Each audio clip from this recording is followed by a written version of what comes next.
Eu sou o William Roberto, seja muito bem-vindo. Você está no caminho do Karatê.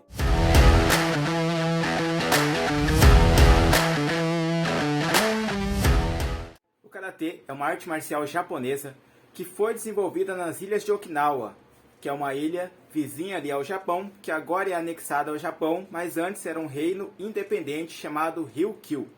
Ali, de forma bem primitiva, digamos assim, eles praticavam algumas técnicas marciais para defesa pessoal. É muito provável e contém algumas literaturas, inclusive Gishin Funakoshi fala isso. A arte marcial do Japão, o Karatê, e algumas outras que foram desenvolvidas ali, elas tiveram influências da China, da arte marcial chinesa. O próprio Gishin Funakoshi fala do monge Bodhidharma como um dos precursores da arte marcial do Karatê. É claro que as histórias eram contadas de formas mitológicas, e também não podemos dizer que o Karatê seja como uma ramificação do Kung Fu. O Kung Fu que a gente conhece hoje, ele não é o Kung Fu praticado na época, por exemplo, e o próprio nome Kung Fu foi um nome ocidental. Lá se dá outras nomenclaturas. As ilhas Ryukyu eram um forte local de comércio, então tinha muito intercâmbio de informação, muita gente ia e voltava da China e do Japão, então as artes marciais e outras culturas foram se desenvolvendo dessa forma. Por isso a gente pode dizer que teve influência, mas não necessariamente veio de lá. O Karatê, que já era uma arte marcial bem completa, ele tinha muito mais golpes e movimentos do que a gente vê hoje. Hoje o Karatê, ele é basicamente o Karatê praticado para a competição. Inclusive nas aulas, o que se diz defesa pessoal acaba sendo aquilo que se aplica em competições. Bruce Lee, por exemplo, ele fala que os golpes utilizados no cinema, que é o que faz grande parte da população que se interessa pelo assunto procurar um dojo, procurar uma academia de arte marcial, de defesa pessoal para praticar, eles procuram pelos movimentos extraordinários, os movimentos longos, as piruetas, os saltos, os mortais, os chutes giratórios, chutes altos, e isso, segundo ele, não funciona, é desperdício. E o Karatê tendeu a evitar esses desperdícios e simplificar muito a sua luta, buscando sempre o mais eficiente.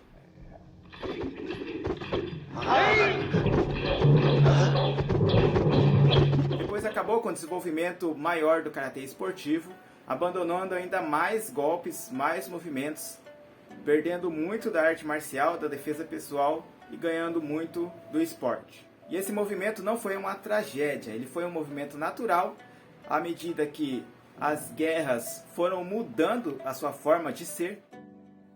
Com o advento da arma de fogo, perdeu-se cada vez mais o interesse por se preparar para o combate corpo a corpo. Além disso, criou-se um preconceito a respeito dos samurais e tudo que remetia a eles passou a ser rechaçado. Por isso os mestres precisaram se reinventar também.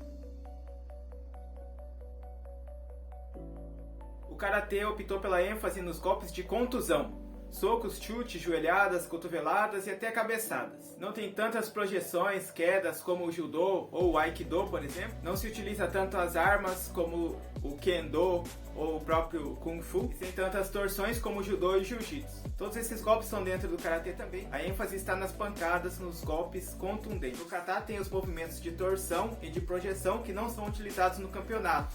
Então a gente tem movimentos de pegada de mão, de torção, tudo sendo aplicados lá no kata e acaba sendo como um conhecimento oculto.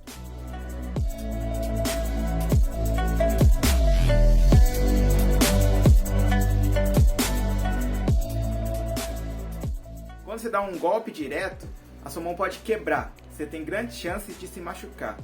Mesmo que você faça calejamento, e no Karatê, principalmente o tradicional, tem muitos movimentos de calejamento, de bater em makiwara, saco de pancada, dar golpes na areia, pedregulhos e tudo mais. Para você gradativamente ir melhorando, endurecendo sua mão e fortalecendo e poder dar um golpe e não se machucar muito. O Karatê ele prevê que você aprenda a golpear os pontos vitais, a golpear no tempo certo, nos locais certos e a golpear de várias formas, palma da mão, faca, o próprio punho cerrado, dedos e por aí vai.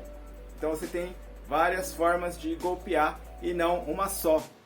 O boxe, por exemplo, ele tem mais os socos direto, por isso se usa a luva. A luva não é tanto para proteger a cabeça, mas sim para proteger as mãos do boxeador, como no Muay Thai e no próprio Karatê olímpico, por exemplo. O Karatê ele foi ganhando luvas e um controle de golpe para poder, esse Karatê esportivo, ganhar palco nos mundiais e nas Olimpíadas. Isso é importante, isso é necessário, mas foge um pouco do Karatê marcial, o Karatê mais tradicional.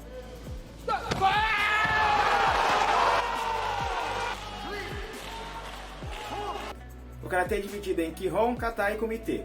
O Kihon são os fundamentos, onde a gente estuda as técnicas e treina a repetição para melhorar cada vez mais. O Kata, a aplicação dos movimentos numa luta imaginária, como uma catalogação dos movimentos do Karatê, e o Kumite é o combate, é a luta propriamente dita, onde você exercita aquilo que você aprendeu, aquilo que você estudou.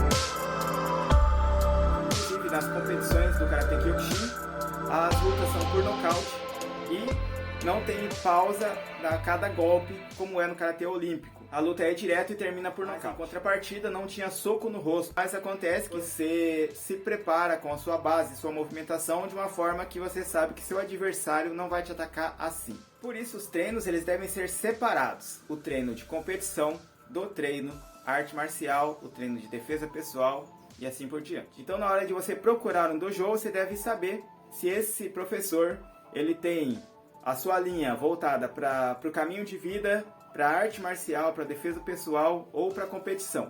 E assim você alinha os seus objetivos de acordo com o que esse professor passa. É óbvio que esse tema não se esgota aqui. Deixe aí nos comentários o que você achou, as suas dúvidas e sugestões para os próximos vídeos. Segue lá nas redes sociais.